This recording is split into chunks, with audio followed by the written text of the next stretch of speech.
In World War II, the Nazis notoriously experimented on prisoners in their concentration camps. But what happens when an experiment to create a new super soldier creates their greatest enemy? This is Samson, number 1.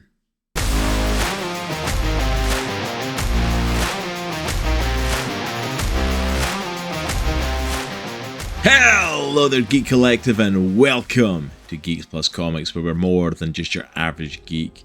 I, of course, am your host for today, Cross, and today we are checking out Samson, number 1, coming from Biting Comics. Now, Samson is a self-published comic that was created by the writer Ben Lacy. I had the honour of sitting down and chatting with Ben about Samson and getting a little bit more detail on it, a little bit more background on its creation. So if you want to hear all of that and hear what he had to say, please go and check out that interview that we had. I'll put the card up in the corner so you can click that, or I'll also drop it down below, so please go and check that link out. Now, Samson number 1 was successfully funded on Kickstarter, and issue 2 is now up and available on Kickstarter right now. The campaign is live as we speak, as you're watching this video, as long as you're watching this on the day it comes out or the month after. So I will put the link for that Kickstarter down below. Please go and check it out. He's got a bunch of stuff on there that is special prizes for people, special rewards I should say, for people who back the comic, and also there's a chance to get issue 1 as well, and you can get all caught up on it. So if you enjoy what you see here today, like what you hear about Samson, please go show even some love and support for Ben and his amazing work. I can't wait to get into this. Hopefully I won't be quite as tongue-tied as we actually get into the issue. But before I actually get into the story, if you can do all the usual YouTube stuff, go down, hit that subscribe button if you're enjoying the content here, hit the like button, and leave us a comment letting us know what you think about the comic after you watch the review here. Also as well, we are affiliates of BCW Supplies. If you are a comic collector, you probably have a clue who BCW are, as they are the provider of most bags, boards, and long boxes that pretty much every comic collector uses. But you can go to their website using our link down below and save 10% on any purchases you make using the code GEEKSPLUS at checkout. So make sure you go ahead, hit that link and go and put that code in and get yourself some amazing goodies with a little bit off. But that's everything for me, so let's go ahead and not waste any more time and dive right into Samson number 1. Samson number 1 is written and created by Ben Lacy. The artwork is by Jhonesbas Craneo, with colours from Anton Polkhovskyi and lettering by Nikki. Our issue begins with a narration from 1990. Our protagonist for the story, Samuel, thinks back on his childhood and the experience he will never forget, the experience that changed his life forever. He thinks back on October 1942 and when he was taken to Auschwitz. He thinks on how, with every passing year, the number of those who were at Auschwitz gets smaller and smaller, all the while making it easier for those that would deny what took place there ever happened. But Samuel will never forget what happened, and since he now seems to be unable to die, it seems like he never will.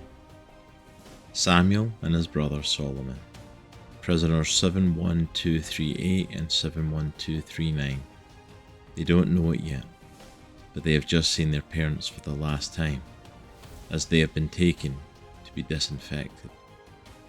The brothers have been brought to meet Henry Wagner and Dr. Jules Scherner, where they are told that they are going to aid them in advancing the cause of science. Samuel wishes he could say that he had been braver, and wishes that he had stepped forward in an attempt to at least spare his brother the horrors that awaited them. But that's not what happened. Dr. Scherner chose Solomon, and Samuel looked on in stunned silence, never speaking up. We see Wagner pinning Solomon to the table, long enough for Dr. Scherner to inject a shot of the treatment they will be given, and injects it directly into his spine. Solomon screams out in agony, but unfortunately for the boy, this is only the first of 20 shots that he will be given, all administered in exactly the same way. We then jump forward 48 years to Long Island, New York. We see an older man, Joseph Stein, arriving at the front door of an adult Samuel and rings the doorbell. When Samuel answers the door, Joseph apologizes for showing up at 2 a.m, but this is an emergency and he needs to talk with him now. Samuel, upon seeing Joseph, immediately assesses that he is Interpol, and although he doesn't understand the secrecy and urgent nature of him being here, he lets him in and agrees to hear him out. Before Joseph goes into the reason for his visit, Samuel tells him that he has cut his hair. Joseph doesn't understand, and Samuel tells him that it means that he is retired. Joseph, however, tells him that he might want to think about growing it back, as Oliver Danica, the man known as the Oberfuhrer, has been found alive and living in Chicago. Samuel doesn't believe it at first, as he was reported dead decades ago, and there were Russian eyewitnesses as well as photos of the body that were solid and corroborated his death. Joseph unfortunately burst Samuel's bubble, telling him that since the reunification of Germany, they have gained access to new information, and there are multiple witness accounts of him surviving the war and pictures of him in World War II and today. Samuel looks at the pictures and agrees that, although he has aged a little, the pictures look like they could both be Danica. Joseph asks if he's ever seen Danica before, and Samuel tells him that he did, once, although only briefly and at a distance. He recalls that it was 1944, the day before Passover and a few months prior to the D-Day invasion. Samuel was aiding the French resistance, and they were ambushing a German convoy.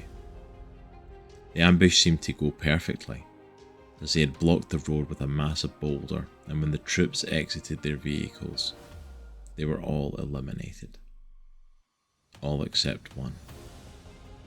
Danica was there, and he avoided the hail of bullets and proceeded to pick up the massive boulder that had been blocking the road and threw it towards the French troops. It was the first time that Samuel had ever seen someone besides himself perform such a feat of strength. As the massive boulder flew towards Samuel and a French commander, Samuel pushes him out of the way and proceeds to smash the boulder with his fist, avoiding disaster. Unfortunately, it was enough of a distraction, and Danica is able to escape. They realise that with that strength, he must be the Oberfuhrer, and Samuel is about to attempt to pursue, but is stopped by the French commander. He tells them that they only fight when the odds are in their favour, and they cannot afford to lose Samuel if the fight doesn't go their way. Samuel says that he never got his shot at Danica, as he died in the Russian front in 45 when a truck of dynamite hit him. Joseph reminds him that he has survived worse and lets Samuel know that all the evidence points to this being Danica, and that they're going after him tomorrow with or without Samuel's help. Joseph also lets him know that he's been given papers authorising the apprehension of Danica from the Department of Justice for Samuel. The Army, Police and FBI have been ordered to cooperate, and the Department of Justice wants Samuel to do it because succeeding with his aid is better than hundreds dying to a Nazi super soldier. And then they fail anyway. Plus, they want a Jew single-handedly bringing down the greatest living symbol of Nazi oppression. On the night that they go to take him in, a small army has been assembled. Only the deadliest threats would warrant such a mobilization, and Samuel starts to wonder if they really have found the Oberfuhrer, the man responsible for killing 500 prisoners at Auschwitz II, often with his bare hands. Samuel gears up and heads in alone to try and apprehend him. We get a brief flashback to 1943, a month after Solomon received the final injection of his treatment, but there's no sign of change in his body in any measurable way. Solomon has been ill for the last 2 months, often with fevers and being delirious, but he's alive, which the doctor states is better than 300 other test subjects. But it's time to find out why he's still alive, and time to test if what they did can be improved on with Samuel. Back in the present, Samuel goes to the Oberfuhrer's door, but when Danica answers it only to see Samuel in his uniform, he immediately realizes who he is and runs back inside. Samuel breaks his way through the front door, determined not to let Danica escape. He enters slowly, still in shock that it is actually the Oberfuhrer, when all of a sudden, a sofa comes flying through the air at him. Samuel's able to dodge the sofa just in time to see Danica leaving through the back door, but Samuel corners him and tackles Danica through a window into the outside of the building. They continue to pummel each other as they fall to the asphalt below, and Samuel stays on top, landing hard on Danica. He almost loses sight of his goal in the heat of the fight, but stays on top of him and keeps pummeling him. Danica tries to get up and run, but Samuel stomps him back into the ground and picks up a military truck, dropping it on top of Danica to finish the fight. Samuel thinks to himself that Danica isn't what he used to be. He didn't expect the fight to be finished quite so easily, but he's glad that it is. He was worried that his anger would take over, and he wants this to be about justice, not revenge. They hold him in a specialised pod, strapping Danica in a stainless steel mesh straitjacket, surrounding him with multiple 4-inch wide titanium bars, pumping the pod full of halothane gas, a powerful anaesthetic, and just enough oxygen to keep him alive, also that he can be contained and taken to Israel and stand trial for his crimes. Samuel decides that he will go with him, just in case there's a problem with the pod and Danica somehow escapes. We return back to 1943.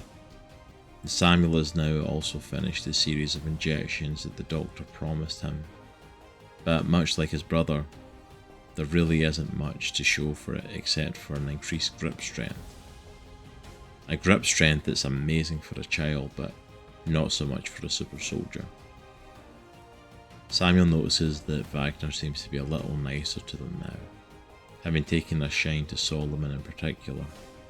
He's also been giving the boys new clothes, clean blankets, and lots more food.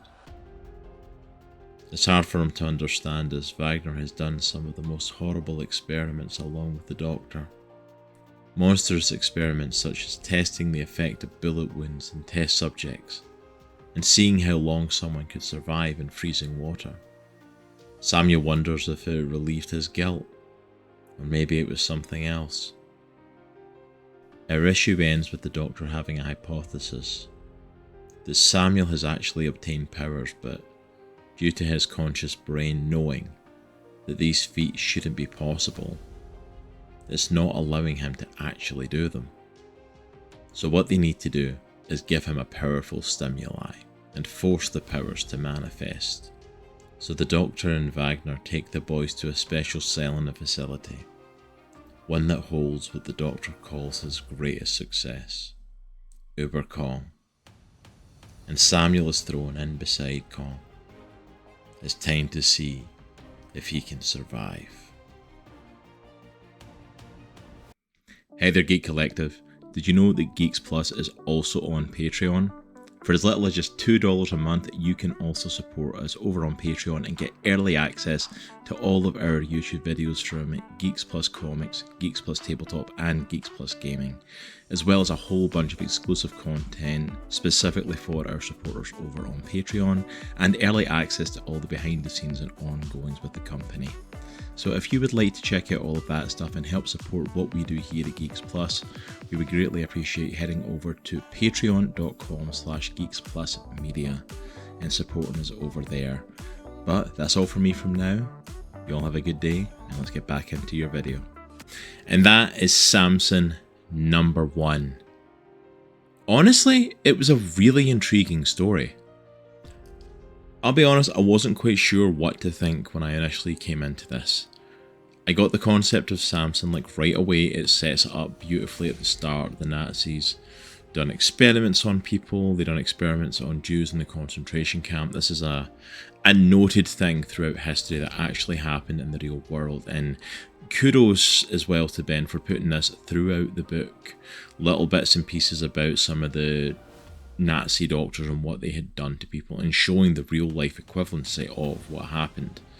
Some of the experiments are even hinted at in the book. And I knew this was equivalent of the Nazis doing something. One of these super soldiers were actually created and they turned against them. So I knew the basic concept going in. It definitely gave me feelings of, I think I even questioned Ben on this, of Captain America on German soldier creating, or German scientist trying to create super soldiers. Obviously in Captain America's case it was a German defector trying to get away and fight the Nazis, as opposed to this was actually for the Nazis, and creating a super soldier that fought against them. This one obviously done to create a Jewish superhero in the vein of all the amazing Jewish creators that were behind some of the original superheroes, and it put out some of the original content out there, which again, go and check out the interview I did with Ben. He goes into that quite a bit and that inspiration for it, which was absolutely phenomenal. In terms of the book itself though, I actually did really enjoy this story. I really liked the back and forth of little pieces of the concentration camp, little pieces of what was happening. We didn't need to know the full details. We didn't need to know the full stuff of what was going on there. It was heavily hinted at enough. We got the setup of the modern day, or well, the 1990s, the modern day, and the story that was set there, that there were more super soldiers and clashes between Samuel and at least the Oberfuhrer, Daniker, or at least the one clash that he had with him. So he set up a really interesting world in this first issue. I think again, with a lot of first issues, this is a great foot in the door, and I'm really intrigued to see where issue 2 goes and what they do with that concept, because a lot of what happens in issue 1, I feel like it depends on where we go next. How this stuff is built upon, how this stuff is added to, what parts of Samuel's story do we see. But a lot of stuff has been left up in the air to do some great stuff with.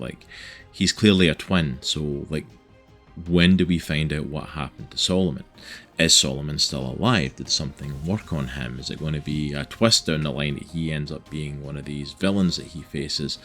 Or is it just a straight up, he's hunting down these super soldier Nazis that still exist? The hints at issue 2 being we're going to get the trial of Daniker. How is that going to play out as he travels back to Israel? What are we going to explore there with it? And I'm like,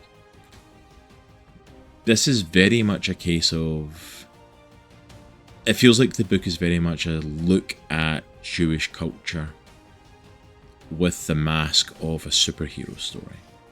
It's pitched as a superhero story, but it's really not about the superhero. It's about the man, which is really intriguing because it almost for me reflects the idea of Superman in a sense. And I mean that in the sense of Superman isn't a Kryptonian. He's a small country boy that was, raised in Kansas on a farm. He's a farm boy. He's a good man. It just so happens he's an alien. In this one, it really is a case of like, it just so happens that Samuel is a superhero, that he's a super soldier. But it's about his Jewish heritage and his upbringing. It's about having experienced being at Auschwitz. It's about having experienced life in Jewish culture. And for someone who isn't Jewish, it's an intriguing insight to that, or at least it feels like it's setting up an intriguing insight to that. Even just like when he says to him, like, you know, to the guy that comes to hire him again, he says, "Oh, I cut my hair," meaning that he's retired. It's a Jewish, you know, it's Jewish verbiage, a Jewish saying, which is really intriguing, which I had never heard of before. And I'm like, it's a really interesting setup, and I'm really intrigued to see where this goes. The artwork for the book is pretty decent for the most part. It's definitely got the feel of a rough early comic for someone. It's not top of the line stellar art, but it's really good art for what it is. It's definitely really good art, really decent art. Not really, there's like one panel that kind of made me go, oh, it's a bit rough. And I think it's Samuel's shocked face when he hears that Daniker's still alive. It just looks a bit, it goes a bit anime for me compared to the rest of the comic. Like, oh, like over the top a little bit. But the rest of the artwork is actually pretty good. I'm really intrigued. And he has a brand new artist coming on for issue 2, so I'm really intrigued to see how the art for this book compares to the next one, and if it's, for lack of a better phrasing, if it's an upgrade to it, and he extends to it. I'm really intrigued by this series, because like, I honestly don't know what to expect. I wasn't sure what to expect coming in, and it completely... I was expecting a super soldier story with hints of World War II and concentration camp experimentation, and there's definitely elements of that, but there's a whole lot more here, and I'm really intrigued to see where this goes. I'm really intrigued. This is definitely a book, if you're a superhero fan and want to check out a superhero that's a little bit different, this definitely has the elements of it for you. But this is also definitely a deep dive into a personal story, a cultural story, a character study as well. So yeah, like if you're looking for something that little bit different, it's definitely a different comic. It's an enjoyable comic, it's a good read, it's well written. I highly recommend checking it out for yourself. The Kickstarter is live for issue 2, and there is a link on the Kickstarter for issue 1, which Ben mentions in the interview I did with him. Issue 1 is there for free to go and check out the whole first issue. You can get it as part of the issue 2 Kickstarter, but you can actually read the first issue for yourself, so go and check it out if you want to see if this is for you. You can do it for no extra cost. You don't need to sign up, don't need to do anything, and see if this is a story you want to follow. But like I said, I'll put all the links for Ben's stuff down below. I'll put all the links for the Kickstarter down below if you want to go and check it out for yourself. I highly recommend at least checking it out. I don't know if it's for you, because it depends on your taste. Usually I get a hint of like, if you're a fan of this, then you'll enjoy this comic. Like, this comic has got so many different areas that it kind of hints to, that I'm like, you know what, check it out. Go and check it out for yourself, because this could be a comic you'd really end up enjoying. This could be something that's well worth checking out for you.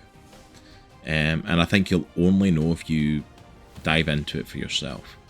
So absolutely go check out the Kickstarter, go read issue 1, it's completely free. And yeah, that's it for today. Remember, go check out the interview with Ben, the link for that's down below as well. If you missed out on that conversation, if you want a bit more of a deep dive and hearing what Samson is all about. But that's it for me for today. Thank you so much for hanging out with me. Make sure to go down in the bottom and comment Samson if you really enjoyed this interview. Let me know what you thought of the comic if you have checked it out for yourself. And just leave us a like and subscribe if you're enjoying the content here on the channel. We're constantly trying to bring you amazing content of some of the great indie comics out there, and constantly trying to improve our videos. So if you've got any idea how we can improve, or something we can do that you would love to see on the channel, please let us know. But that's all from me. I hope you have an amazing week, and remember, it's a good week to be a geek. Take care. We'll see you all next time. Peace.